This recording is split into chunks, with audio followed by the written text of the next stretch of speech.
Дэлхийн өнцөг булан бүрдэх манлайлагч Монгол залуус их холбох тэдний боловсрал манлайлалын арга туршлагаас хуваалцах Connected Podcast танд хүрч байна. Connected Podcast-тай хамт байгаа үзэгчдээ сонсогчдод өнөөдөр мэндийг хүргэе. За, Schwarzman тэтгэлэг зарлагдсантай холбогдуулан энэ удаагийн дугаарын зочноор Schwarzman Scholar, за нэгдсэн үндэсний байгууллагын Монгол дахь нийгэм дэлхийг үүсгэн байгуулагчдын нэг ерөнхий нарийн бичгийн дарга Хишиг жаргалагч маань өргөд оролцож байна. Урилга авсан баярлалаа.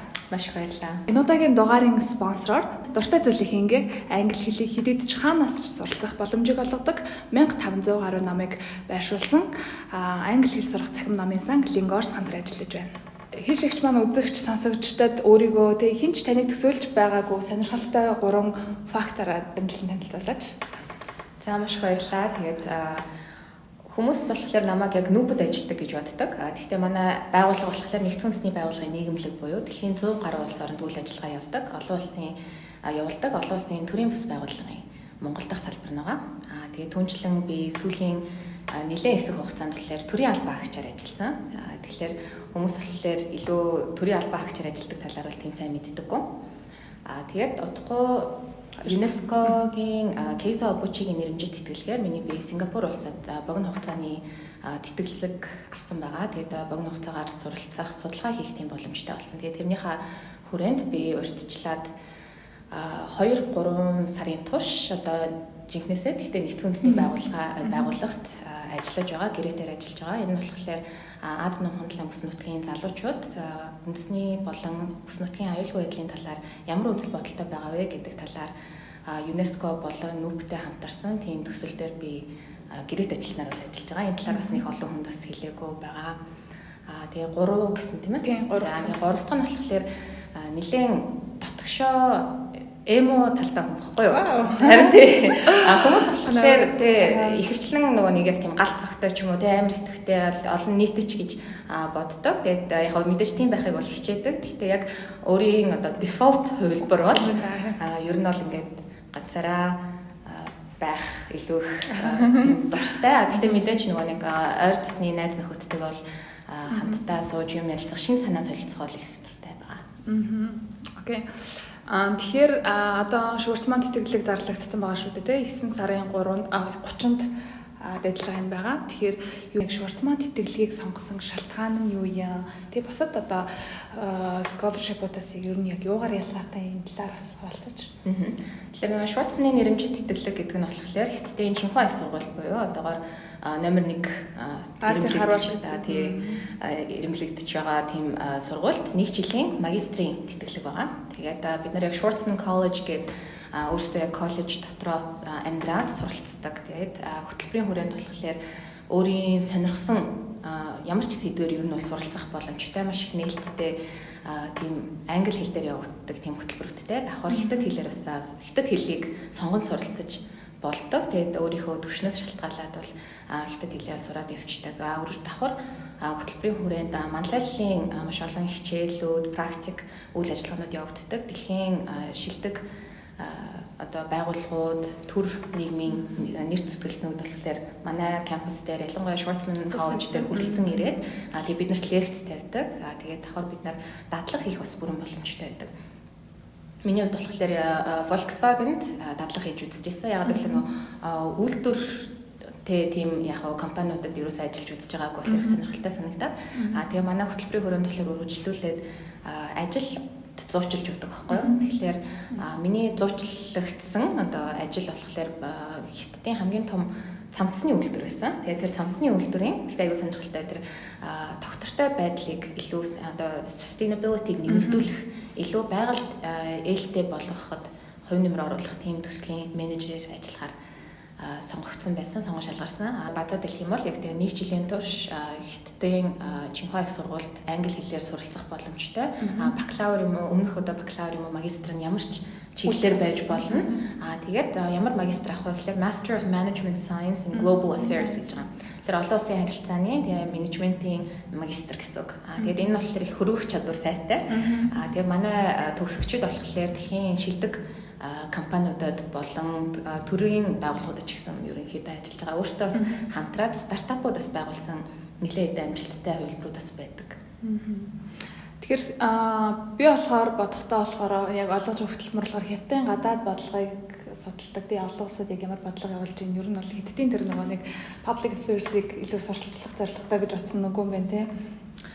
Манай хөтөлбөрийн гол зорилго болохоор 21-р зууны манлайлагчдыг хөгжүүлэх гэсэн зорилготой. Тийм учраас манлайлал гэдэг хичээл бол хамгийн чухал үүргийг гүйцэтгэдэг. Тэгээ мэдээж 21-р зуун гэдэг утгаараа бид нар дэлхийн хамгийн томоохон гадаад харилцааны үйл ажиллагаа одоо арга хэмжээнүүдийн талаар бол суралцах бол шаардлагатай байдаг. Тэгээ тэрний нэгд мэдээж Rising China одоо буюу одоо маш их хүчирхэгчсэн хятад улсын талаар бол заавал сурч мэдэх бол шаардлагатай. Тэгээд мэдээж зөвхөн одоо номноос сурахаас илүүтэйгээр яг тухайн орчинд тэг нөхцөлд нь бас суралцах нь илүү зүйтэй гэж үзээд яг энэ хөтөлбөрийг Америкийн Schwarzman гэдэг тэрбумтэн анх үүсгэн байгуулсан байна.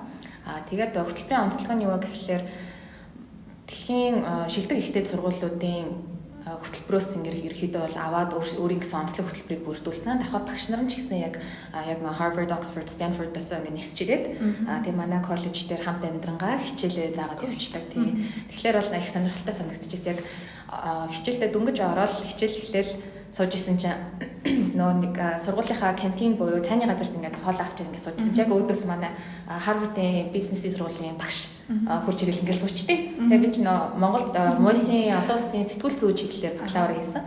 Тэгээ тийм учраас нөгөө багш ингээд гинт урд суучин тэгээд гэж ерөөсөө тийм зүйл байхгүй учраас яг их паниктсан. Тэгээ их сандарсан. Гэхдээ маш нээлттэй уусаа багш нар маань аюугаа нээлттэй өөрсдийнхөө амьдралынхаа туршлагаас суулцаад давхар ер нь бол мэдээж яг бид нарыг яг л 21-р зууны манлайлагч ямар байх ёстой яг тэр бүх ур чадварыг суулгахад хамгийн их бол хичээдэг. Одоо Schwarzman материалаа илгээхээс өмнө одоо хичнээн газруудын тэтгэлгүүдэд материал илгээж ирсэн. Тэгээд яг яагаад Schwarzman одоо тэнцэх хүчин зүйлс нь магадгүй юу байсан юм болоо таны харж байгаа.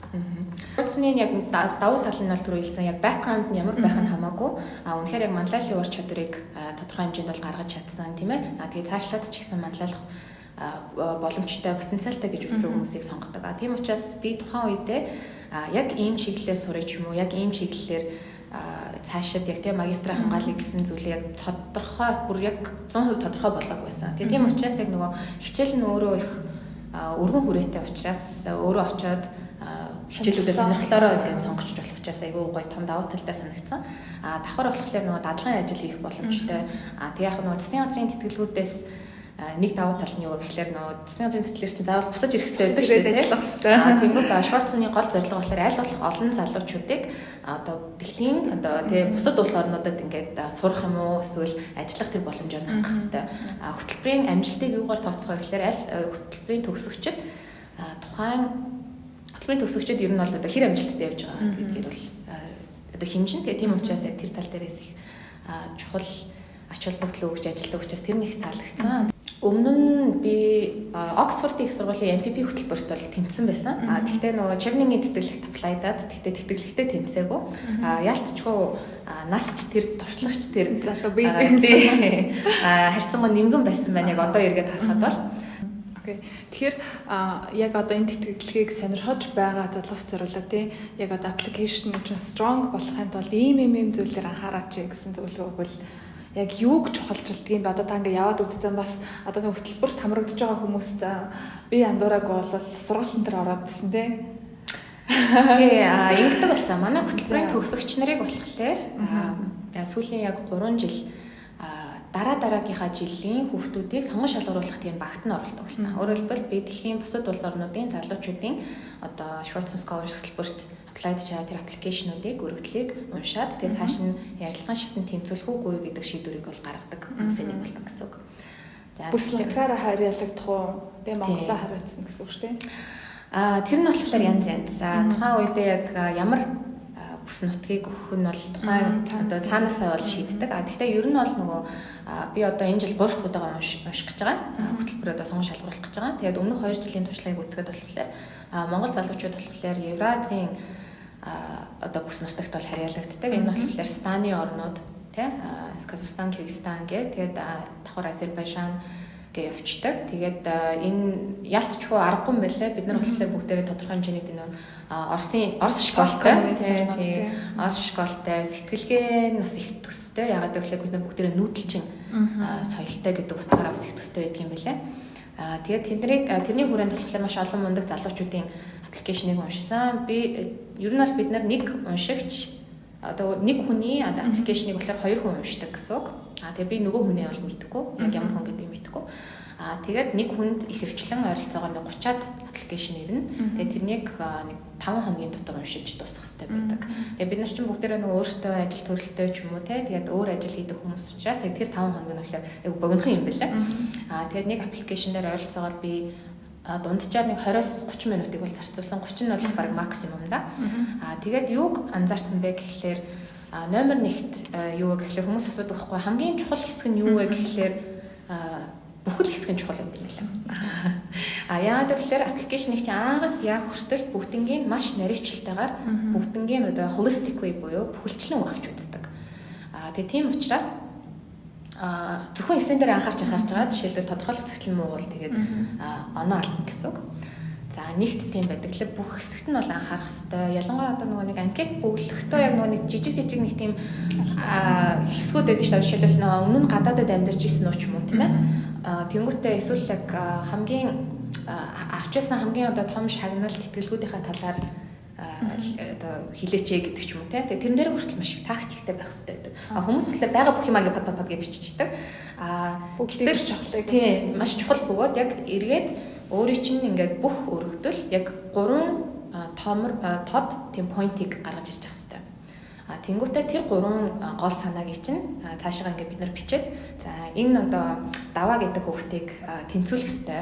Яагаад гэвэл энэ ийм юм хийж чадсан, ийм даваа талтай. Тэгээд давхар ингэсэн юмаа гэдэг ерөнхийдөө ойролцоогоор 3 point бичдэг. Тэгээд тийм учраас цааш нь тэнцвүүлэх хэрэгтэй гэдэг тийм яг аргументыг бид нар төвшүүлэх хэрэгтэй. Өөрөөр хэлбэл таныг одоо таны өргөдлийг чинь бид нар цаашаа sell хийх хэрэгтэй болчихж байгаа байхгүй юу. Тэгэхээр тэр одоо selling point-уудаа маш тодорхой гаргаж ирэх хэрэгтэй гэсэн. Бидний ажил таслаач гэж байгаа. Тэгэхгүй зарим хүмүүс болохоор амар ерөнхий хаашаа яах гэдэг тодорхойгүй байж үжи дуусчдаг. Тэгэхээр тэр дундаас нь би окей за энэ хүн ийм юм шиг байна да гэж гаргаж ирж үгэнд ингэж те тодорхой үгэнд тодорхойлж оруулах бол маш хэцүү байдаг. Тэгэхээр тэр нь тодорхой байх юм бол миний ажил төдий чинээ илүү сайн бөгөөд таны талаарх эерэг сэтгэл төрнө гэсэн. За нэг нь тэгэл хоёр дахь нь тийм байна гэсэн үг. За гурав дахь нь болохоор тухайн хөтөлбөр яг юу хүсэж байгаа юм бэ гэдгийг их сайн бодож гаргаж ирэх хэрэгтэй. За манай хөтөлбөр болохоор 21-р зууны манлайлагчдыг бүтээх зорилготой учраас манлайллын ур чадвар бол номер 1 тавигддаг. Өөрөөр хэлбэл тэр нь илүү их оноотой гэсэн үг. Тэгэхээр тэрнийг их сайн бодож агаад ямар ч одоо тодорхойлох цагталч байна уу эсвэл эсэн дээрээ ч байна уу өөр CV-н дээрээ хүртэл тийм ээ бид нар CV явдаг. CV-н дээрээ хүртэл яг тэр манлайллынхаа ур чадварыг маш тодорхой гаргаж ирсэн байх шаардлагатай байдаг. За тэгэхээр манай бол манлайл вебсайтн дээр аягүй тодорхой бичсэн манлайлах ур чадвар давхар нөгөө академик ур чадвар шаарддаг. За тэр нь болохоор шаарддаг юм. Ажлын туршид шаарддаггүй 3 дахь курсээс эхлээд аплайдж болно. Тийм тэр нь бас их том даваа тал гэж үздэг. Тэгээд зарим яг нөгөө нэг дөнгөж бакалавра төгсчөөд орж ирсэн нэлээд хүүхдүүд байсан. Тэгээд тэднэрээ би асууж байхгүй эсэн дээр юу гэж хэлсэн бэ гэж асуухгүй. Тэгсэн чинь яг нөгөө их сургууль дээрээ нэг клуб ажиллуулаа. Тэгээд тэрнийхээ хүрээнд нэг сайн дурын арга хэмжээ зохион байгуулаа. Тэгээд ингээд явсан байгаа байхгүй. Тэгэхээр ер нь бол оюутан байсан ч гэсэн that's okay болчихж байгаа. Тэгээд процессын хувьд болохоор ерөөхдөө манлайллын ур чадвар, академик ур чадвар, тэгээ humility гэж байгаа. Humility гэдэг нь болохоор ер нь бол өөртөө ялангуяа нөгөө манлайлагч гэж боддог залуучууд ингээд жоохон хамраас өгсөн байх гэдэг шүү дээ тий. Тэгэхээр тэр нь эргээд бас хөтөлбөрт их сөргөөр нөлөөлнө гэж үздэг. Яагаад гэвэл манай хөтөлбөрт ялангуяа хичээлээсээ маш их зүйл сурдаг. Тэгэхдээ түүнээс баг илүүтэйгээр хамт сурж байгаа хүүхдүүдээс маш их зүйлийг сурдаг. Тэдний одоо альва асуудалд хандах хандлага тийм ээ сэтгэж байгаа сэтгэлгээ асууж байгаа асуултуудаас нь хүртэл маш их зүйл сурах боломжтой байдаг. Тэгэхээр би өөрөө юу өгч чадах вэ гэдгээ аваад байхаас илүүтэйгээр ерөнхийдөө өргөдөл чинь тэр чигээрээ одоо хишиг жаргал гэдэг хүн энэ хөтөлбөрт энэ хамт олонд юу өгч чадах вэ гэдэг дээрээ фокуслах хэрэгтэй гэсэн. Тэгэхээр яг нөгөө нэг бүх тэтгэлэгт хөтөлбөрүүд болохоор яг тийм өөрийн гэсэн тийм criteria буюу шалгууруудтай байдаг. Бид нэр ийм хүсэж байна гэдэг зүйлс байдаг. Тэгэхээр яг тэр хүсэж байгаа зүйлсийн тодорхой жишээн дээр тэгээд үзүүлэх ёстой л гэсэн. Окей. Та бас айгуу чухал зүйл хэллээ л яг нөгөө тэтгэлэг болгон өөр өөрийн гэсэн онцлогтой тий. Манайхан яадаг вэ гэхээр яг л за нэг арай ингээл нэг бүрдүүлсэн материал ингээл бүгдэн рүү ингээл яачдаг, аплайдчдаг. Тэгэхээр яг нөгөө яг юу хүсэж байгаа юм бэ? Яг ямар онцлогтой байдаг гэдэг тухайн тэтгэлгийг судалж агаад яг өөрийнхөө тий яг тэнд тохирч чадах тэр нөгөө нэг character илүү storytelling marker ч юм уу тий ямар нэгэн байдлаар тэгж үйлгэж гаргаж ирэх нь айгуу чухал гэдэг point-ийг гаргаж ирж байна. За тэгээд окей сонгон шалгаруулалтын процесс нь болохоор хэд 2 үе шаттай байдаг баг тий. Тэгэхээр за эхний удаадаа ингээд материалаа илгээрлээ, тэнцвчлээ. За дараагийнх нь interview session байгаа тий. Interview session дээр одоо та өөрийнхөө туршлага хаваалцвал бас тий яг тийм одоо know how тий яг яаж өөрийгөө бүрэн дүүрэн илэрхийлж stand out хийж чадах юм бэ? Уг нь mock interview аягүй сайн хийх хэрэгтэй гэдэг. Тэгээд би ерөөсөө mock interview хийхгүй байж байгаад орсон байхгүй юу? Тэгээд анхнаасаа би яг тэр интервьюд орохдоо өөрийгөө за би ч одоо яг тэнцэх нь ч юу л болдог л хамт ингээд интервьюд орж исэн хүмүүс айгүй мундаг санагдаад тэгээ нөгөөтөөгөр болохоор за тэнцээг байсан ч гэсэн энэ айгүй гоё experience миний амьдралд ингээд тэ ахиж бас тавтагдчихгүй тийм гоё experience учраас I'm gonna enjoy it гэж бодсон байхгүй. Тэгэхээр хүн нөгөө айж сандрахаа болчдөг. Юу н үр дүн нь бол хамаагүй би өөрийнхөө хамгийн их чадхаараа хичээнэ. Тэгээ гоё enjoy дно гэж бодсон. Тэгээ манай хөтөлбөрийн хүрээнд болохоор яг admissions process-ыг ихэвчлэн яг Harvard, Columbia, миний санджааруулыг хэд хэдэн яг Америкийн том сургуулиудад ажиллаж исэн, admissions-аар ажиллаж исэн хүмүүсийг дизайн хийсэн байдаг. Тэгээ тийм болохоор яг тэр тухайн сургуулиудаас жоохон дөхөн гэж ярьдаг юм байлаа хүмүүс. Тэгээ хоёрдугаар шат нь болохоор эхний шатны үед л мэдээж өргөдөл, хоёрдугаар шат нь болохоор интервью байгаа. Цар тахлаас өмнө болохоор манайх интервью 3 хотод авдаг байсан. Тэгээд бүр очиж өгдөг байсан гэсэн үг. Аз нөхөн талын бүс нутгийн болохоор Бангкокт очиж өгдөг байсан. Тэгээ би болохоор Бангкокт очиод тэнтгийн нөгөө Шангрилад бид нарыг байрлуулад тэгээд яг тэгээ Шангрилад дотроо интервьюд орж исэн. Тэгээд Европынхан болохоор Лондонд өгөөд тэгээд Америкчууд болон Латин Америкийн болохоор Нью-Йоркд өгдөг гэсэн. Тэгээд одоо болохоор онлайн болсон. Тэгээ манай интервью болохоор бас их сонирхолтой 20 минутын турш ерөөсөө ингээд free questions байдлаар явчихдаг. Тэгээ үлдсэн 5 минутад нь болохоор миний ерөөхдөө мэдхгүй салбарын асуултыг асуудаг. За тэгээд гол нь панелистууд нь буюу одоо юу авч байгаа хүмүүс нь асуулт асууж байгаа хүмүүс нь тийм айгүй гоё өрмөц сонирхолтой хүмүүс байсан. Жишээлбэл миний панел дээр болохоор яг ингээд 5 хүн гол хүн болохоор мэдээж манай Global Admissions Director байсан. Тэгээд Азийн хамгийн том телеком компани захирал эмэгтэй байсан. Энтэйгийн хамгийн том бизнесийн сургуулийн захирал байсан. Эмэгтэйчүүдийн эрхийг хамгаалах төрийн бас байгууллагын захирал байсан. Тэгээд саяхан нодлон Нобелийн шагнал авсан Мария Раса гэдэг сэтгүүлч байсан. Тэгээд тийм мундаг хүмүүстэй бас нэг өрөөнд ингэж ороо тий өөрийнхөө талаар ярих тэр боломж олцсонд бол их баяртай байдаг. Тэгээд ер нь бол бид нар яг interview process биднэрт их таалагддаг гэж хэлэхээр зэ. Тэгээд ерөнхийдөө бол яг өөрийнхөө яг бэлтгэлээ яаж хийсэн бэ гэхээр яг нөгөө Schwartzman гэдэг чинь яг нөгөө бодит хүн учраас яг тэр хүнийхээ талаар маш их судалж мэдээд те яг юу ярьсан маань ямар үзэл бодолтой тэрэнд нь одоо магадгүй би нийцэхгүй ч байсан байсан окей те. За хөтөлбөртөө яг яагаад яхаар байгаа. Миний давуу тал болохоор яг бид бүгдийн давуу тал болохоор бид Монгол хүмүүс гэдэг нь аюу тум давуу тал байдаг. Нэгт бид нар цөөхүүлээ. Хоёрт хүмүүс Монголын талаар тийм их мэдэхгүй. Тэгэхээр ингээд Монголын талаар ингээд маш их зүйлийг сонирхож асуудаг байхгүй. Тэгэхээр тэр болгоныг бид нар аль болох мэдчихвэл их зүгээр. Тэрнтэй холбоотой би ийм туршлагатай байсан. Жишээлбэл те одоо ингээд нөгөө гендерийн тэгш байдлын хүрээнд ингээд ингэж Монгол хүмүүс одоо те ингээд ийм хөвшмөл ойлголтууд байдаг. Гэхдээ эдгээрийн хүрээнд болохоор би жишээлбэл гендер суурилсан хүчирхийллийн эсрэг нэгдсэн үндэсний байгууллагатай хамтраад ийм төсөл хэрэгжүүлсэн гэсэн байдлаар ерөөхдөө яг заавал өөрийнхөө хийсэн болон ур чадвараа харуулсан тийм жишээнүүд дээр бол ярьж гаргаж ирэх хэрэгтэй байдаг. За тэгээ яг би тийм сайн бас ярьсандаа бол бас тийм сайн орсон гэж бодоагүй. Яа тэгээд гэхдээ манай нэг Global Head of Admissions гэдэг тэр хүн болохоор бүр ингэ асууж байсан байхгүй нөгөө Монгол хүмүүсийн ялангуяа Монгол охтуудын нэг одоо бараг сул тал гэдэг нь юу гэхээр нөгөө их мөрөн төлгөн эрдэм түн даруу гэх те ингээд эмэгтэй хүмүүс ялангуяа даруухан байх тусмаа ингээд хөөрхөн сайхан гэл тэгдэг. Тэр нэргээд дараа нь ялангуяа барууны соёлтой газруудад бидний сул тал болчдөг. Тэгэхээр бид нар айлуулах өөрсдийгөө рекламдах хэрэгтэй, тултлан рекламдах хэрэгтэй. Бидний өөрсдөө тултлан рекламдах гэж бодоход би ингээд хандаа өөрийгөө тултлан рекламдад ингэж бодож үгүй байсан бэлээ. Ямар сандаа тэгээ манай тэр нэг интервьюер л бүр асуучихсан байхгүй. Ингээд би урд нь ингээд бүх миний материал ингээд гаргаад тавьчихсан. Эссе бүгд. За ингээд чиний эссе болон recommendation letter-үүдийг харлаа. Чи ингээд ретрактад байсан. Тэгээ ретрактын хүрээнд болохоор ийм амжилтуудыг гаргаж, ийм одоо шагнал авсан юм байна. Тэр талаараа яриач гэдэг мөр хөрх юм да өөрөө тэгж байгаа байхгүй. Тэгэхээр тэгсэн гэд. Тэгэхээр тэр асуулт нь юу гэж байгаа вэ гэхээр би ингээд өөрийгөө хангалттай сайн магтахгүй байгаа гэсэн ерөөхдөө зүйлийг гаргаж иржсэн.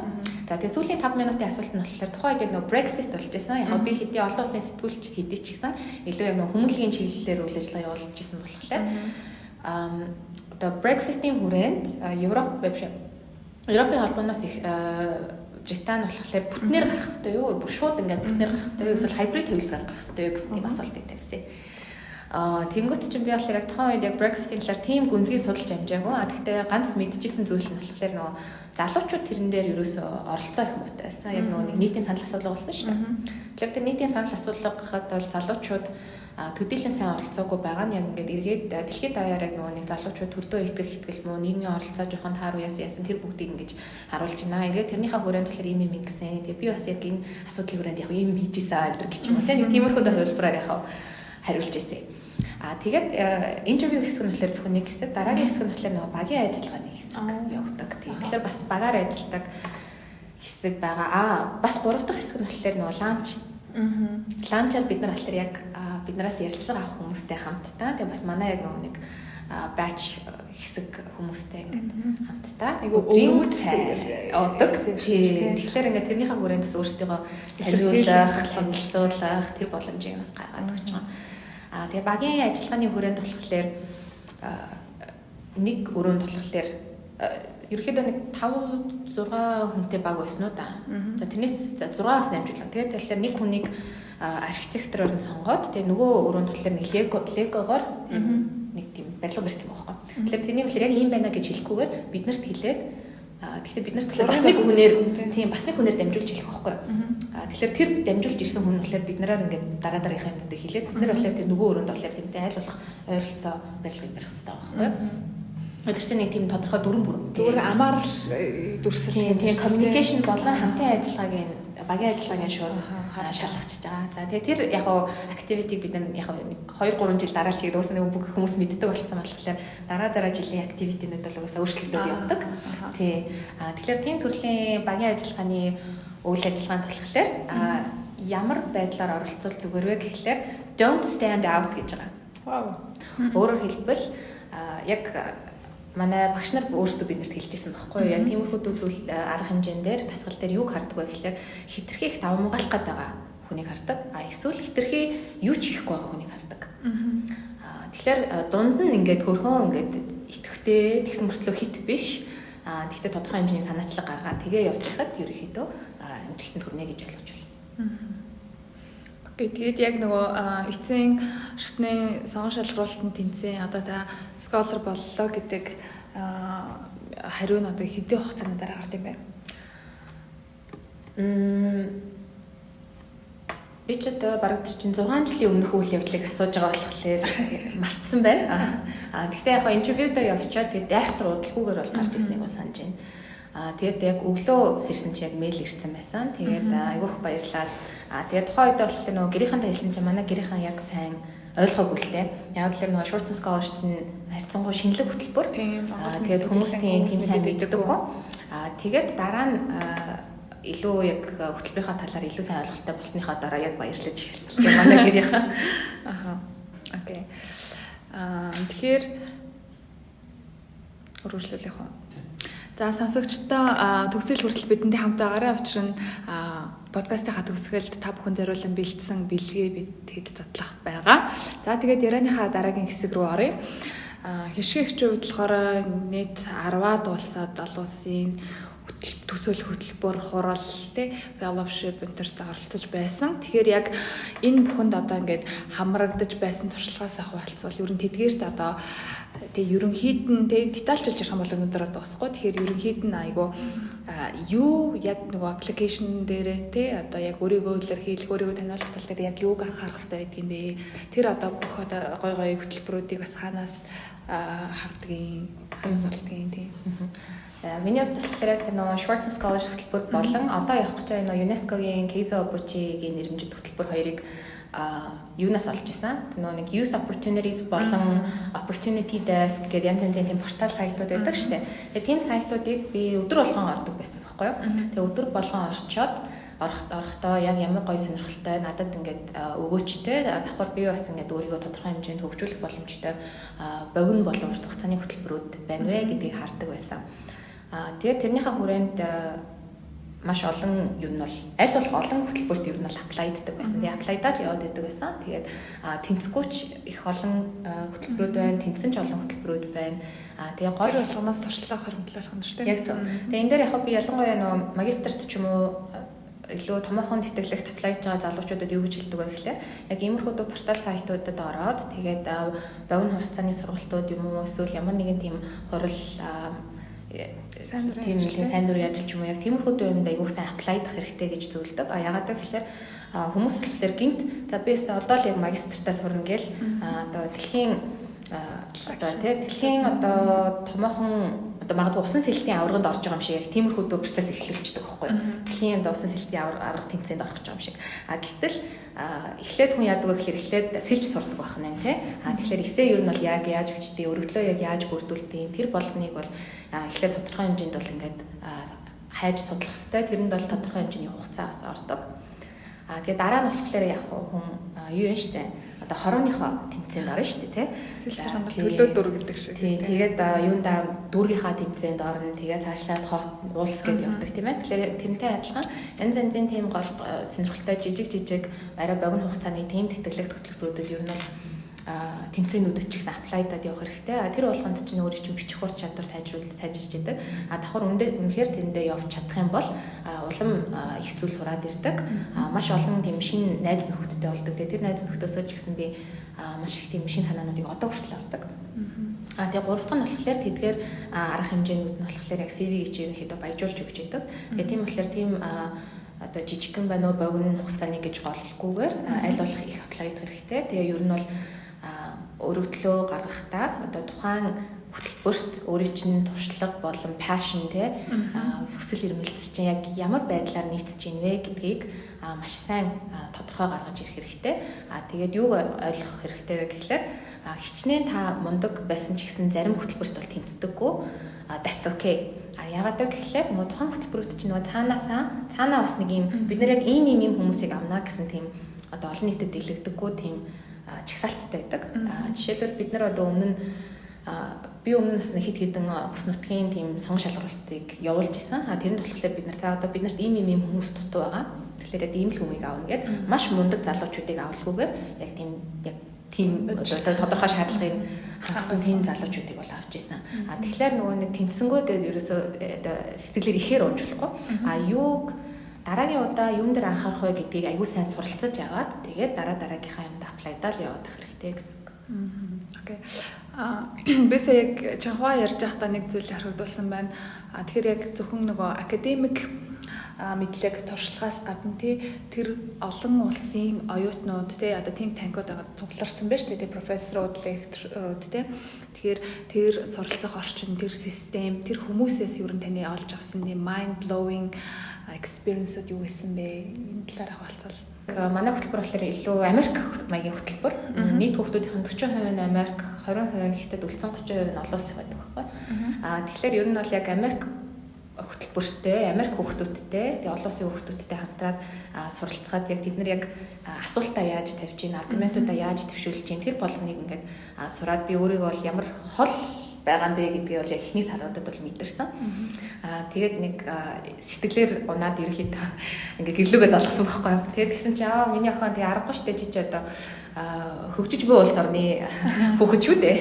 Тэгэхээр яг нөө бид нар өөрсдөө айгүй хатуу ханддаг санагддаг.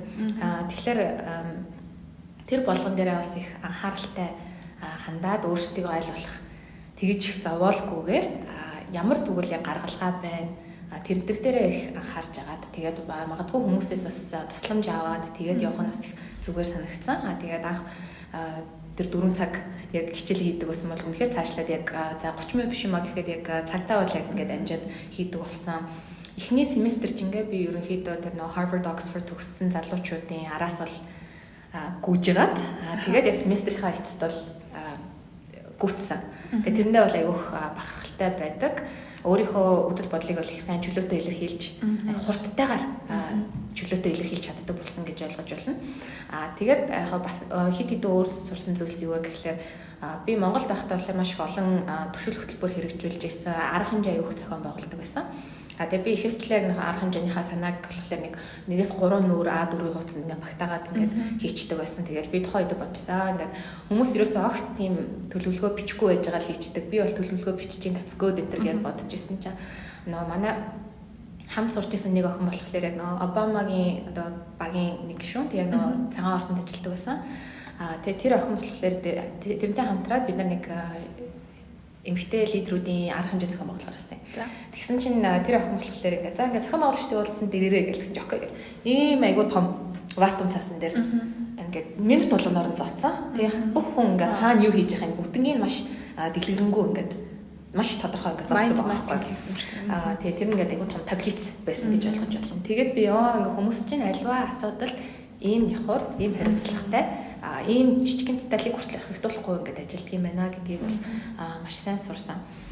За тэгээд асуулт асуух болон аливаа зүйлд одоо анализ хийгээд тэгээд тэрнээс ингээд дүгнэлт гаргах нь бол их чухал санагдсан. Яг эхний лекцэндээ орж суугаад энэ ямар сонирхолтой лекц хөө гэж гарч ирсэн чинь манай ангийн нэг хүүхэд Harvard төгсөн байлоо да хурж ирэл. За so what did you think of the lecture гэж асуусан чинь надад лекц ямар байсан бэ гэсэн чинь би яг ийм байсан тийм байсан гэж нэг айхтар бодоагүй. Сонирхолтой байсан гэж бодсон байсан байхгүй юу. Тэгсэн чинь бусад залуучууд болохоор ингээд энэ хэсэг нь ийм давуу талтай байсан, энэ хэсэг нь болохоор ийм учир утгатай байсан байна. Тэгэхээр миний өмнөх магадгүй туршлагатай юм бол бодсол тэгвэл ийм яагаад байж болохгүй гэж гисэн хит хитэн асуултуудын хувилбаруудыг боловсруулсан байдаг юм байлээ. Тийм тэгэхээр тэднээс нь ингээд ерөнхийдөө суралцаа цаашлаад ч гэсэн их анхаарч байсан. За 3 дахь бас их чухал зүйл болохоор giving feedback гэж байгаа. Өөрөөр хэлбэл одоо тухайн хүн болон тухайн хүний хийсэн зүйлс болохоор одоо санал бодлоо илэрхийлдэг юм.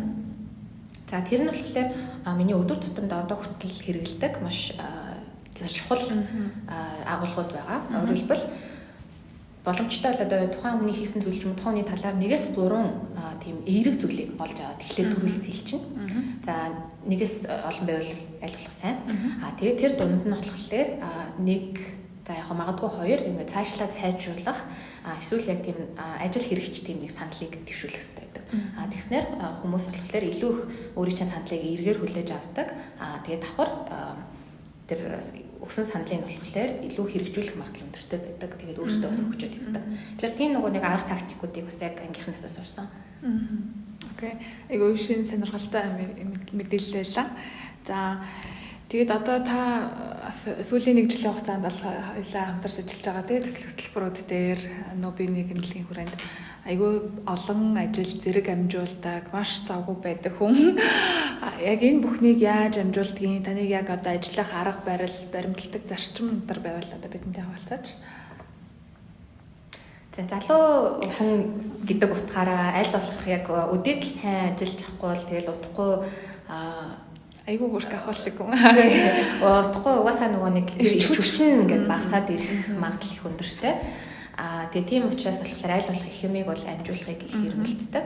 Гэхдээ нөгөөтэйгөр болохоор сайн амрах нь яг сайн ажиллахтай энэ тэнцүү чухал учраас яг тэр амрах болон эрч хүчээс хэлбэх яг тэр процессуудыг ч гэсэн их сайн оруулж өгөх шаардлагатай байдаг. Тэгээд миний хувьд болохоор угаасаа багасаа манай ээж нэлийн workaholic болохоор тэгээд дагаад явц юм шиг байгаа юм.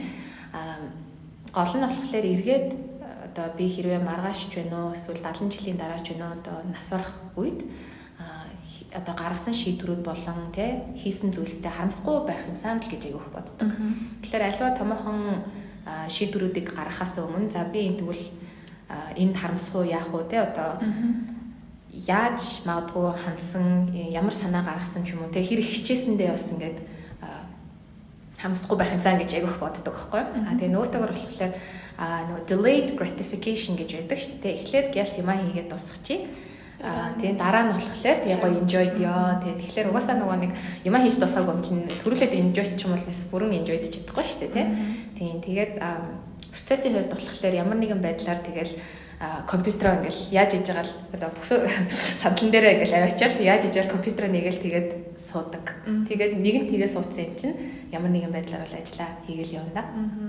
Тэгээ одоо ч бид нарт бас ингээд удаан төвлөрч сурах айгүй хэцүү болсон шүү дээ. Distraction-ууд айгүй их байна. Тэгээд яг одоо бүтээмжтэй ажиллах тактик интерес хаваалцвал одоо ялангуяа одоо айгүй олон юм зэрэг амжуулдаг хүний хувьдлахаар ингээ гал унтраах маркер ч юм одоо ингээл сошиал орох эсвэл ингээ нэг мэйл нь хариу өрүүлэх ч юм хариу бичих гэх мэтчлэн одоо сатааруулах зүйлс айгүй их байдаг. Тэгэхээр бидний одоо гин байгаа хувь хүний бүтээмж эргээгээд одоо улс орны эдийн засгийн бүтээмжид нөлөөлж байгаа тий.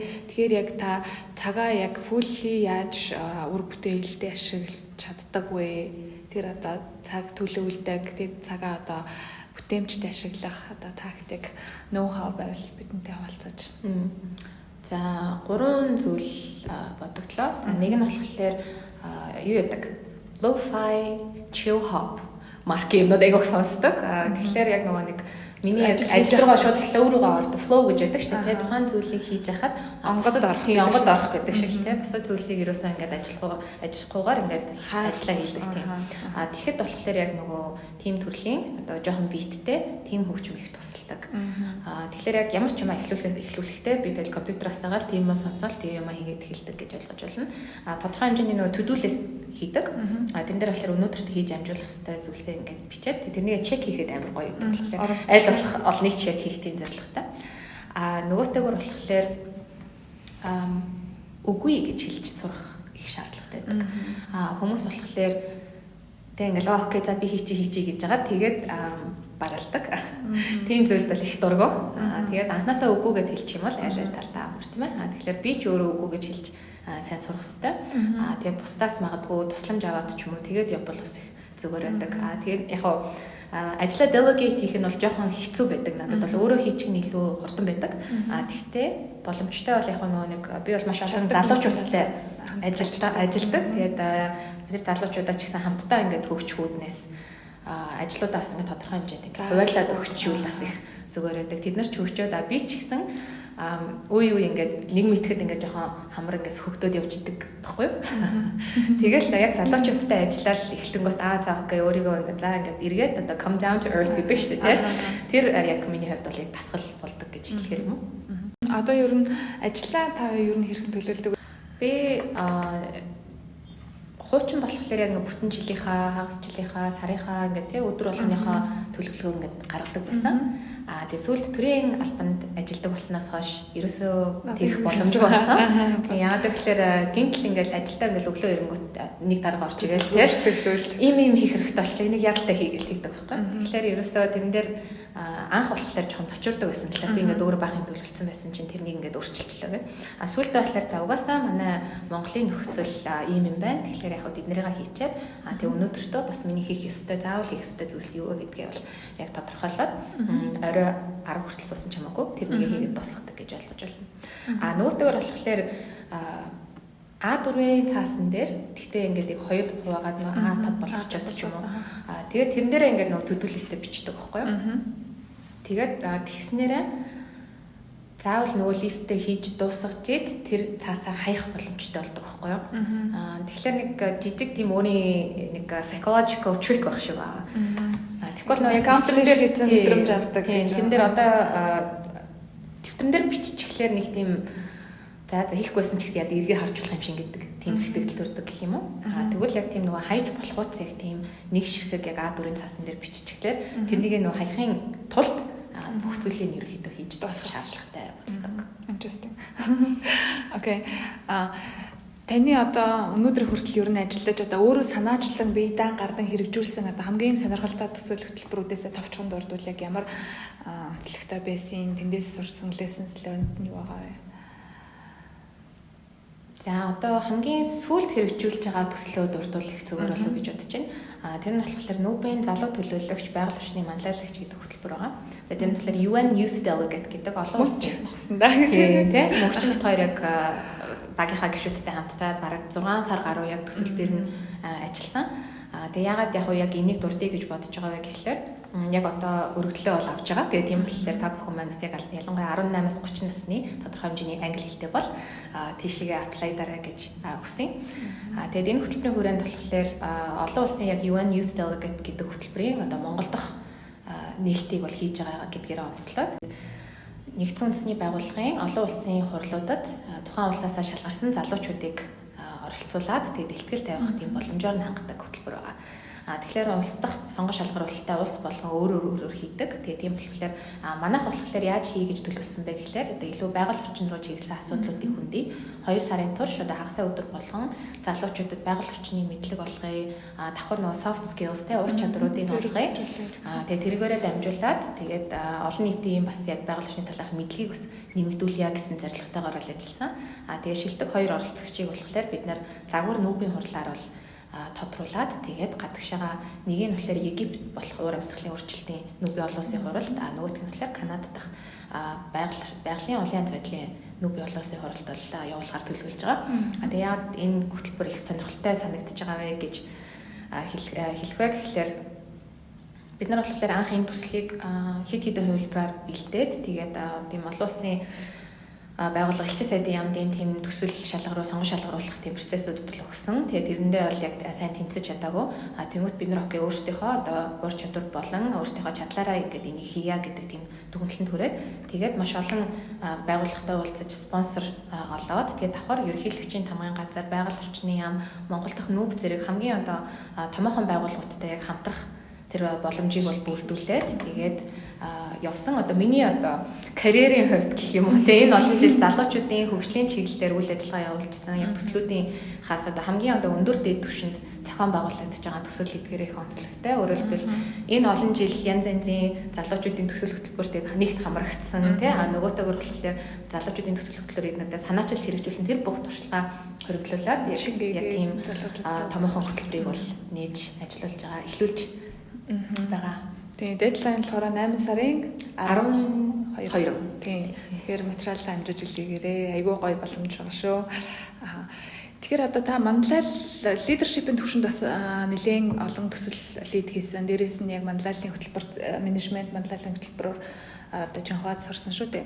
Яг нөгөө манлайлагч хүн байх хэвээр одоо скиллүүд нь юу юм бэ? Яг тэгээ баг дотроо яг юу чухалчлага анхаарах хэрэгтэй байд юм бэ? Хийж бүтээсэн зүйлс тодорхой хэмжээнд байгаа. Гэхдээ байнга өдөр тутамдаа ингээд суралцж байдаг. Өдөр тутамдаа. Тийм. Тэгэхээр тэр нь эргээд давхар нэг манлайлах ур чадрыг хөгжүүлэх тийм боломжийг одоо өөр өөртөө бүрдүүлдэг гэж хэлж болно. Янз янзын тийм нөхцөл байдалд өөрийгөө аваачаад тэгээд тэгснээрээ янз янзын хүмүүстэй ингээд харилцаад явдаг гэж ойлгож байна. За ерөөхдөө бол манай short-term хөтөлбөрт юу заасан бэ гэхээр followership-ийн талаар тухайн жил бол их заасан. Followership. Тэр нь болохоор яг дэлхийн хэтэрхий их олон манлайлагч байна.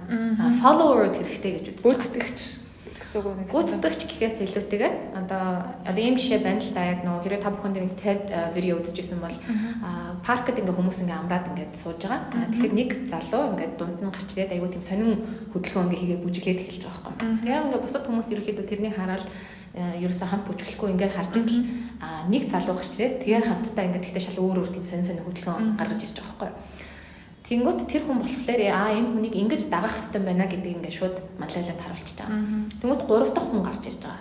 Тэгээд тэгснээрээ тэр одоо 2 дахь 3 дахь хүн гарч ирснээр бусад хүмүүс ингээ гарч ирж байгаа. Тэгэхээр тэр 2 дахь хүн байгаа ч гэж хэлээд байгаа. Өөрөөр хэлбэл жишээлбэл хин нэгэн ямар нэгэн санаачлаг гарангууд тэрнийг нь дэмжих тэр хүн нь байхгүй бол тэр санаачлага амжилтанд хүрэхгүй ер нь бол хэрэгжигчгүй гэсэн үг. Тэгэхээр 1000 санаачлаг гаргаад тэгээд тодорхой хэмжээний дэмжлэггүй бол аюу хэцүү гэсэн. Тэгэхээр тэр follower нь бас байгаа чи бусдыгаа дэмжээч гэсэн тийм санаачлаг илэрхийлж байгаа. Энэ нь ч гэсэн манлайллын нэг хэлбэр юм гэдэг тийм саналыг бол илүүтэйгээр сүүлийн хэдэн жил бол ер нь бол яг манлайллын одоо менежмент болон тэр бүхтэй одоо сэдвийн хүрээнд бол их ярьж байгаа, их яригдж байгаа. За би маш олон залуучуудад бол уулзаж бол итгэж тавьжлээсэн л та. Тэнгүүд тэрнийг сонсонгот хүмүүс аягүй санаа амардаг. Одоо ингээд санаа амардаг байхгүй. Яг тэгэхээр ингээд яг мэдээж манлайлагч хүн гэдэг бол те ингээд тодорхой зүйлийг ингээд санаачлаад магадгүй ингээд бусдыгаа одоо манлайл одоо урд нь гарч явах хэрэгтэй гэж хүмүүс аягүй боддог. Гэтэл тэгэж явдаг ч хүмүүс байна, тэгэж явдаггүй ч хүмүүс байна. That's okay. Хүн болгон өөрийн гэсэн онцлогтой. Тэгэхээр тэрийн өөрийн гэсэн онцлог нь юу вэ гэдгийг маш сайн тодорхойлж аваад тэгэхээр тэрнийг яаж давуу тал болгож чадах вэ гэдгээ маш олон зүйл уншаад, сонсоод тэрнийхээ хүрээнд бол боловсруулж авдаг. Жишээлбэл миний хувьд болохоор нөө түрүү хэлсэнтэй маш олон сайн дурынхантай их ажилладаг. Тэгээ сайн дурынхантай ажиллаад тэднийг ингээд ер нь бол нөө би тэднэрт цалин өгөхгүй тэгээд хагас бүтээсээр орой хорлоо хийн тийм нөхцөлд ингээд ажиллаулж байгаа тохиолдолд яаж тэр хүмүүст ингээд гоё байж байх вэ гэдэг тал дээр сүүлийн их олон жил ингээд ажиллаж байгаа. Тэгээд зөвхөн сайн дурынхаа зарчилж байна да гэдэг шиг. Тэгээ яг нөгөө сайн дурынхантай ч тэр ер нь бусад залуу хүмүүстэй ч ажиллаж байгаа. Тэр маш их зүйлд бол ингээд суралцах бол байнга шаардлагатай байдаг. Тэгэхээр бид тэрнийг подкаст юм аяг сонсдог гэж хэлж байна. HBR Idea Cast Hidden Brains үлээдээ сонсож байгаа. Psychology сэтгэл зүйн талаар бол хүмүүсийг яагаад яг ийм шийдвэрүүд гаргадаг ч юм уу те. Тэр талаар бол их сонсож байгаа. Тэгээ түнчлэн нөгөө нэг TED Talk-ууд бол их сонсдог. Тэгээ TED дээр TED болон HBR-ийн Facebook-ийг угаасаа дагдаг байхгүй. Тэгээ тэрэн дээр болохоор нөгөө менежментийн айгуух шин зүйлсийг HBR нь Harvard Business Review хэлж байгаа тийм Harvard Business Review. Менежментийн маш их тийм шинэ мэдээлэлүүд гарч ирдэг болохоор тэрнийг уншаад окей ийм байвал зүгээр юм байна. Жишээлбэл одоо би одоо giving feedback гэж сайн нөгөө нэг тийм одоо 3 дээр нэмэх нэг гэдэг тийм бүтцийг танилцуулсан бол одоо сүүлийн үед болохоор за магадгүй тийм сайн одоо ажиллахгүй байгаа багийн гишүүнээ ментор болгооч гэсэн тийм саналыг гаргаж ирж байгаа. Тэр хүн өөрөө ментор болсноор ингээд бусдад илүү хариуцлагатай болоод илүү шин санаачлаг гаргах тэр одоо мотивашн нэмэгдээд ч юм уу тэгээд явах бас бүрэн боломжтой байдаг гэсэн саналуудыг гаргаж ирж байгаа. Гэх мэтчлэн яг тиймэрхүү шинжлэх зүйлсийг их сурахыг хэрэгэлцдэг. Тэгэхээр юу гэж хэлж байгаа вэ гэхээр манлайл гэдэг болохоор тодорхой нэг мэдээж тодорхойлт бол байхгүй. Хүн болгоо өөрийн гэсэн тийм арга замаар бол явах бүрэн боломжтой. Тэгээд тэрнийгээ давуу талаа болгож бүрдүүлж хөгжүүлэх хэрэгтэй байдаг. Тэр хөгжүүлэхийн тулд янз бүрийн юм уншаад, сонсоод тэрнийг практиктаа хэрэгжүүлэх хэрэгтэй байдаг. Практиктаа хэрэгжүүлж ижил ер нь бол хүн илүү их зүйлийг бол сурч байгаа л та. Тэгэл яг ингээд сонсоод айгүй гоё юм шиг, амархан юм шиг хэрнээсээ яг ингээд ямар нэгэн одоо багийг лид хийхдээ гэдэг нь бол нөгөө хүмүүсийг яг тэр нөгөө яаж тэр хүмүүсийн тэр урам зориг энтузиазмыг нь өдөөх вэ гэдэг айгүй хэцүү юм байлаа. Тэр хүн болгоныг яаж тийм идэвхтэй одоо нэг байлгах хэрэгтэй болоо гэдэг дээр бас нэлээд ойрын үед талаа гарч байгаа. Тийм. Тэр бол яг ч айгүй чухал асуудал байгаа. Яг тэгэхээр түрүү хэлсэн сайн дурын ялангуяа ажилтнууд бид нар хөөжинг тэгэхгүй бол талин гэж байгаас гэж хэлж чадахгүй. Тэгэхээр нөгөө нэг бас мөнгөн бонус юм уус л тиймэрхүү юм угаасаа амлаж чадахгүй. Тэгэхээр би 14 наснаас эхлээд Retract клубуд явж эхэлсэн. Retract нь болохоор ер нь бол 18-аас 30 насны тийм залуучуудын нийгмийн сайн сайхны төлөөх олон улсын одоо клуб байгаа. Тэгээд анх бид нэг Interact буюу 12-аас 18 насныхан зориулсан яг тийм клуб үүсгэн байгуулах гэж байгаад тэгээд явцын дундын 18 хүрээ тэгээд Retract болж ирсэн. Тэгээд тэрнийхээ хүрээнд яг юу утсан бэ гэхээр аль болох тийм гоё vision хамтарч одоо тодорхойлсон тийм гоё вишнтэй байвал их зүгээр байдаг тийм ээ. Хэдүүлээ хамттайстай ийм юмны төлөө зүтгэж байгаа шүү гэдэг тэр нь маш тодорхой байх хэрэгтэй. Тэрнийгээ манлайлагчийн зүгээс аль болох байнга бусаддаа ингээ илэрхийлж сануулж явах хэрэгтэй байдаг тийм. Тухайд манай клуб болохоор ингээд нөгөө нэг хүмүүс нь жоохон цөөхөн тэгээд яг бусад клубийнхаа дунд жоохон нэр хүн тааруутай байсан. Тэгээд тийм болохоор бид нар окей хэдүүлээ ингээ аюу гоё нэр хүндтэй гоё гоё төсөл хэрэгжүүлдэг ийм клуб болно шүү гэдгээ аюу тодорхой зааж өгч байсан. Тэнгүүтээ явцын дунд бол тэгэхээр нөгөө нэг явцын дунд хүмүүс чинь улам нэмэгдээд манай клубийн үйл ажиллагаа сайжаад олон улсын маш олон шагналуудыг бол авч ийсэн. Гэхдээ яг ингээд нэг хүүхэд ингээд клубээс гарсан байхгүй юм. Тэгээ надаас болоод гарсан гинэ. Тэгээ би болохоор хитрхи диктатор байсан гэсэн. Тэгээ тэр чинь 18 настайд үтсэн зүйлэл ярьж байгаа юм л та. Тэгээд яг тэрнээс хойш би ингээд өөр дээр айгүйх дүгнэлт хийгээд окей хүмүүсийг их сайн сонсох хэрэгтэй байт юм байна тий. Түүнчлэн ингээд манлайлагч хүний яг үүднээс боломжтой бол тухайн хүнийг шийдвэр гаргах, тухайн хүнийг аливаа зүйлийг хийхэд нь аль болох бүхий л арга чаргаар дэмжижлэг үзүүлэх хэрэгтэй байдаг. Тэр хүний одоо бүх юм ингээд боломжтой л одоо аль болох одоо бэлдэж өгөх нь хайшин. Гэхдээ тэр одоо хийх зүйлийг амархан болгох хэрэгтэй байдаг. Би даалгах. Тэгээд тэрнийхээ хүрээнд болохоор one-on-one meeting-үүд аяг өгч чухал байдаг. Яг нэг нэгээр ингээд заавал уулзчих хэрэгтэй байдаг. Тэгээ тэрнийг ч гэсэн яг нэг томоохон манлал одоо менежментийн тэгээ юунуудаас заадаг л та.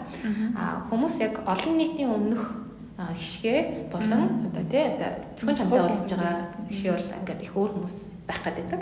Миний хувьд бол хөвчлэн жоохон ойролцоол байдаг л та. Тэгэхээр яг хүмүүс яг ганцаараа уулзахтаараа арай өөр зүйлсийг хэлдэг. Яг ингээд өөрийнхөө хүсэл эрмэлзлийг хэлдэг. Тэгэхээр тэрэнд нь тохируулсан тийм гоё activity ч юм уу өөрийнхөө зорилгонд нийцүүлсэн яг тиймэрхүү зүйлсийг өөртөө даалгах ч юм уу тий.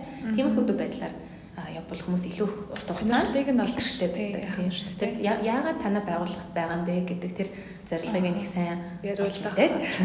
Тэрнийхэн дагуу ерөөхдөө одоо зоригжуулах юм уу бас ингээд жоохон төлөвлөж өгөх юм уу тийм ээ эсвэл яг тийм шинэлэг тийм санаануудыг гаргаж ирэх юм уу дээр эсвэл магадгүй одоо илүү их олон одоо найз нөхөдтэй болох тал дээр ч одоо фан байх юм уу тийм. Тэдгэрийг одоо өгөх хэрэгтэй гэсэн. Би нэг удаа нөгөө хичээлээ тарчил гэртээ ирээл ном уншиж байгаа л ямар өдөртэй юм бэ гэж хэлчихгүй. Тэгсэн чинь хажуугаар ээж явснаа. Би нэг ч хором уудж үзээгүй гэж хэлсэн байхгүй юу. Тэгсэн чинь окей хүн чинь өөрийгөө нэг тодорхой хэмжээнд ингээ busy байх хэрэгтэй байна гэж бодсон. Тэгээд яг тэр зарчмынхаа дагуу их олон жил явсан л та. Тэгээ одоо ч гэсэн яг тодорхой хэмжээнд явдаг. Тэгтээ эргээд харахад болохоор хүн бас тодорхой хэмжээнд ингээ stop and smell the roses тэ ингээ enjoy life hang out with friends тэ найзуудтайгаа ингээм хамт хөвгчлөлтэй байх хэрэгтэй. Магадгүй заримдаа уйдах хэрэгтэй. Яг тэгэхээр уйдснаар хүний бүтээлч байдал нэмэгдэх магадлалтай байдаг. Хүн уйдж явах үедээ янз янзын шал холбогдлого юм бодож жагаад шин санаануудыг гаргаж ирдэг тийм ээ. Тэгэхээр зөвлөгөө болгон давуу болон сул талуудтай байдаг. Тийм болохоор яг тухайн үедээ надад ийм хэрэгтэй байна гэж ботсон зүйлээ би ерөөхдөө хүлээж авч хэрэгжүүлээд тэгээд дараагийнхаа юм руу явдаг гэх юм уу. Та ер нь хэр юмыг хойш тавьж procrastinate хийдэг хүн бэ? Лав амар early бол хийдэггүй гэдгээ л хэлье да. Deadline бол миний хамгийн том inspiration да. Гол нөгөө нэг угаасаа хинч надад ийм юм хий, тийм юм хий гэсэн юм бараг хэлдэггүй. Би өөрийнхөө одоо санаачлалын дагуу өөртөө дедлайн тавиад өөртөө тэгж явдаг учраас яг нөгөө дедлайнаа айгүй зөв тодорхойлж чадах юм бол тэр нь хамгийн зөв тийм planning strategy байдаг. Цагийг нь бол тулгаж исэн явдал зөндөө би жишээлбэл Shorts-ны аппликейшн дээр цагийг тулгасан байгаа. Тийм болохоор жишээлбэл нөгөө танаа одоо бусад подкастын зочдын илтгэлийг сонссон л да боломжтой бол аль олон хүмүүст уншуулаарай гэдэг. Тэгээд миний хэсэг бол явуулахаас өмнө хинч уншааг байгаа. Нөгөөтэйгөр би бол өөрийнхөө арга 4-5 хүнээр уншууллаа. Тэгээ яг нөгөө тэр хүмүүсийн инсайтуудыг нь аваад тэгж сайжруулж ирсэн. Тийм, тэр чинь зөв шүү. Тэр чинь зөв шүү хүүхдүүдээ гэдэг шүү дээ. Яг хөө эргээд харахад болохоор яг магадгүй зарим тохиолдолд гэхдээ их цөөн тохиолдолд яг нөгөө нэг цагийн тулгсан юмнууд тийм аюу тийм шинэлэг тийм санаа creative байх гэдэг би нэг тийм creative байдаг. Тийм тэр бол үнэн юм байна. Ягаад гэвэл би тэр тухайн үед яг Shorts-ны хэсэгээ бичихтэй огт тийм бичнэ гэж төсөөлөхгүйгээр биччихээд дараа нь онгод орсон юм. Тийм яг үнэхээр онгод нь орсон юм шиг байна. Тэгээд яг мэдээж маш урт хугацааны туршид бодоод төлөвлөж байсан л та. Гэхдээ эргээд ярилцлаганда тэнцсэн гэсэн мэйл авангуудаа би нэрээ юугаар бичлээ гэж бодоод ингээд уншсан чинь айгуу тийм сонирхолтой тийм creative хувилбаруудыг төвшүүлсэн байлаа. Тэгэхээр үнэхээр ч ихнээс онгод орсон байж магадгүй. Гэхдээ ер нь бол аль болох цагийг тулгаж болохгүй шүү. Окей. Тийшээ ихч англи хэл зааж исэн мөн одоо англиар voice over хийдэг те. Ер нь бол англи хэлнийг өөрөө гэж хэлж болно. Та яг хэлний хувьд аваад үзэх юм бол та яг өөрийнхөө арга техникээс хавалцаж Миний хувьд нөгөө багада гэртээ айгүйх ганцаараа байдаг байсан. Гэртээ айгүйх ганцаараа байдаг байсан болохоор айгүйх Google-ын кино үздэг байсан. Тэгээ намайг яг ухаарч явах үед нөгөө сансар кабель телевиз анх Монгол улсад үйл ажиллагаа явуулж лээ. Тэгээ тэрэн дээр болохоор нөгөө Google-тэнүүд нь англи хэлээр гардаг байсан байхгүй. Тэгээ Cartoon Network-араас нь орж ирээд тэгээ ерөөсөө өдөржингөө Google-т үзчихдэг байсан. Одоо ч гэсэн хүүхдүүд ер нь бол YouTube дээр айгүйх Google-ийн кинонууд үзээ, контентэд үзээд тэгээд хэллэг нь бол айгүйх сайжирч байгаа юм байна. Дуудлага модлого нь бол яг л нөгөө native нэртэй адилхан. Тэгээд багаас нөгөө нэг ном ер нь бол унших айгүй дуртай. Тэгээ яг Орос 3-ыг төгссөн. Тэгээ маань ч угаасаа янз янзын үлгэрийн номууд орос хэлээр айгүй уншдаг. Тэгээд англи хэлээр ч гэсэн надад нөгөө хэд хэд үлгэрийн ном манай хамаатнууд явуулж исэн. Тэгээд тэр үлгэрийн номуудыг янз янзын гоё fantasy fiction-уудыг их уншаад тэгээд 100 болохоор би баг 50-д ном уншсан баха. Зөний хамралтаар. Тэгээд яг зарим нь бол нэг юмс л та. Тэгтээ эргээд тэрний дараа миний англи хэлний төвшин бол эрс нэмэгдсэн. Тэгэхээр ер нь бол нэгснэ тухайн хэлээрээ сэтгэж дадж байгаа гэсэн үг шүү дээ. Тий. Одоо grammar ер нь бол баг сурж байгаагүйгээр шууд хэлээс орчиж болдог гэж ойлгож байна. Дүрм үцгүйгээр гэсэн үг. Тэгээд дараа нь би араас нь дүрмээ үтсэн байхгүй. Яагаад гэвэл нөгөө нэг маш ихээр уншаад маш ихээр тэр нөгөө сонсоод тахлаар тухайн өгүүлбэрийн бүтэц угаасаа ийм байт юм байна. Энэ үгийг энэ үгтэй хамт ашигладаг юм байна. Ялангуяа нөгөө академик төвшөнд англи хэлний одоо ур чадрын хүрээнд хамгийн чухал зүйл нь болохоор ямар үг ямар үгтэй ингээд хамт ашиглагддаг вэ гэдэг.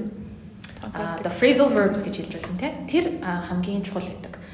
Одоо жишээлбэл одоо looking forward to гэдэг ингэж тэгж хамтдаа хэрэгэлдэг шүү гэдэг те. Одоо looking эсвэл одоо at ч юм уу те. Яг тэр зүйлсийн хамтдаа байх хэрэгтэй шүү гэдэг зүйлийг өөр андаас суучдаар ингээд суучдаг ном уншихлаар тийм том. Одоо яг за Шварцмандуудын үе одоо дэлхийн томоохон нэр хүндтэй тэтгэлэг хөтөлбөрүүд болон одоо солилцооны хөтөлбөрүүд гэх мэтчлэн ийм боломжийг одоо боломжуудад материалаа явуулъя те.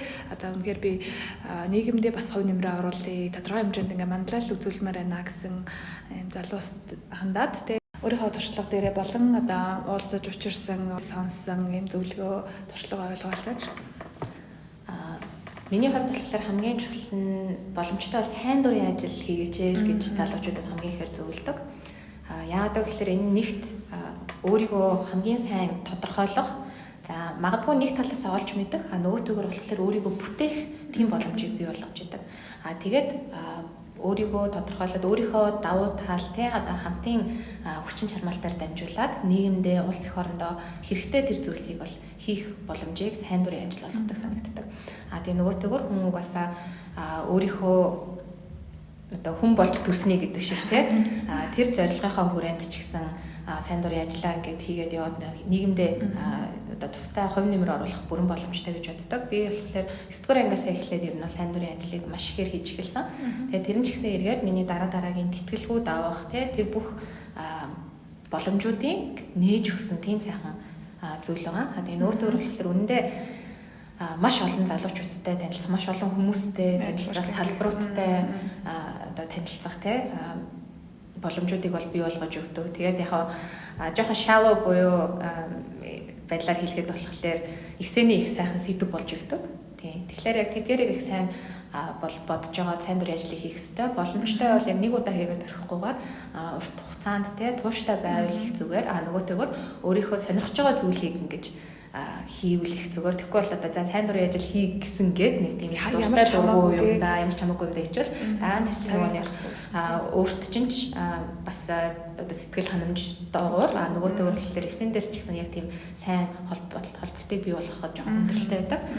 Тэгээд боломжтой бол яг одоо янз янзын тийм яг клубүүдэд ингээд нэгдэж болно. Үнэхээр боломжгүй бол яг өөрийн гэсэн тийм сонирхлынхаа дагуу нийгэмдээ тустай зүйлийг ингээд бодож олоод санаачлаад хийж болно. Жишээлбэл тэр талаар болохоор тэтгэлэгт апплайдсан ч бай, апплайдаагүй ч бай, хувь хүний хөгжилд бол маш их томоохон өсвөрлтүүдийг бий болгож өгдөг учраас тэгээ нөгөөтэйгээс бас манай Retract-ийн маш олон найзууд сайн дурын ажил хийж байгаад сайн гэр бүл болсон, давхар нөгөө бизнесийн партнеруудаас олсон тийм сайхан туршлагууд бас байдаг. Тэгээ насан туршийн тийм гоё найз нөхдийн хүрээг бас бий болгодог. Тийм том даваа талтай байгаа. Тэгэлгүй ер нь бол одоо ярилцлага маань энэ хүрээнд өндөрлөх гэж байна. Тэгээд хэрвээ энэ хугацаанд магадгүй миний асуугаагүй таны хэлхийг хүссэн юм үнцэг сэдв байвал бидэнтэй хаалцгаач. Ямар ч тохиолдолд болохоор өөртөө хэд хатуу бити хандаарай гэж хэлчихсэн. Гол нь юу гэхээр би өөртөө айгүй хатуу ханддаг, өөртөө их өндөр шаардлага тавьдаг. Тэгээ тэр өндөр шаардлагаас буцдаг. Бусдаас нэгдэг гээд байдаг. Тэгэхээр яг нөгөө жоохон стресс үүсгээд идэг тийм нөгөө хүндээ бас өөртөө. Тэгэхээр бид нар угаасаа нэг л амьдарч байгаа. Мэдээж өдөр болгон амьдарч байгаа. Өдөр болгон амьдрах хэрэгтэй байдаг. Тэгэхээр тэр энэ сайхан ертөнцид аль болох эргээр бусдад ч гэсэн эрэг энерги төгөх үз бусдын янда тэгээ гэрлийг асааж өгөх үз яг тийм хандлагатай тэгээ тийм одоо үйл ажиллагааг бас явуулдаг байгаасай гэж хүсдэг. Тэгээ тийм болохоор тэр нь болохоор өөр өөрийгөө хайрлах бөгөөд өөрөөсөө kind байхаас эхэлдэг. Яагаад энийг яг хамгийн сүүлийн одоо тийм мессеж болгож хэлж байгаа гэхээр яг тэтгэлэгт ингээ аппликейшн өгөх процесс бол маш хүнд байдаг. Урт хугацааны тэгээд төвчээр шаарддаг маш их уналттай үеуд бол маш их байдаг. Тийм болохоор ингээ бусдын тусламж ирэх хэрэгтэй те. Бусдад болохоор ингээ lean on others гэдэг шиг тийм ээ. Бусдад хамтраад яг энэ процессыг хамтран даван туулаад аль болох ингээ гоё enjoyable те. Өөртөө тийм гоё тийм процесс болгооч гэж хүсдэг. Залуучууд тэгэхгүй бол амар их стресстэй байдаг л да. Яг нь тэр нь ч гэсэн бас тийм амар буруу биш байж магадгүй. Гэхдээ эргээд яг аль болох өөртөө тийм kind байгаач л гэж хүсье. Манай подкастын төчний урилгыг хүлээн авч тэ цаг заваа зориулаад хүрэлцээрээд ярилцсанд тэ өөрийнхөө үндэд туршлага хуваалцаж бас босод дэлхийн лидерүүдээс сонсон хийж буй төсөл хөтөлбөрүүдээс олж авсан олон гоё инсайтуудыг хуваалцлаа. Танд маш их баярлалаа. Ингээд подкастын маань зүгээс Лингорс хамтраад нэг жижигхэн бэлэг бэлдсэн. Энэ маань болохоор 1500 гаруй англи хэлний номтой цахим номын сангийн эрхийг Лингорсын зүгээс өгж байгаа 6 сарын эрх байгаа. Enjoy reading. Маш их баярлалаа. Тэгээд өмнө нь бас тийм Лингорсын талаар бол яг сонсч байсан. Тэгээд gift card-ууд байдаг юм шиг байлаа. Тэгээд би яг тэр gift card-уудаар нь болохоор бусад хүмүүст ингээд бэлгэлж ирсэн байхгүй. Тэгээд их сайхан бэлэг болд юм байлаа. Тэгээд ийм сайхан бэлэг бас ингээд авч байгаа даас их баяртай байна. Хүртэл бидэнтэй хамтайсан үзэгчдээ сонсогчдоо маш их баярлалаа. Ингээд бэлгээ задлах гэж байна. За бид хэд болохоор подкастыг маань дэмждэг, сонсдог үзэгч сонсогчтой зориулаад Лингорстой хамтраад бэлгийн карт гаргасан байгаа. За энэ купон маань болохоор limited буюу одоо 30 хүндэл эхний 30 хүндэл өгч байгаа. Тэгэхээр та манай YouTube сувгийг subscribe хийж мөн Facebook дээр дагсан болон энэ дугаарын доор өөрийнхөө сэтгэлдээ үлдээсэн сонсогчд маань Connected 63 гэсэн купон кодыг ашиглаад Lingorс-ийн 6 сарыг эрхийг идэвхжүүлсэн тохиолдолд нэмэлтээр 3 сарын эрх буюу нийт 9 сарын эрхийг 72,000 төгрөгөөр авах юм боломжийг олгож байгаамаа. За англи хэлийг хэдийд ч ханаас ч дуртай зүйлийг хийгээ сурцгаая.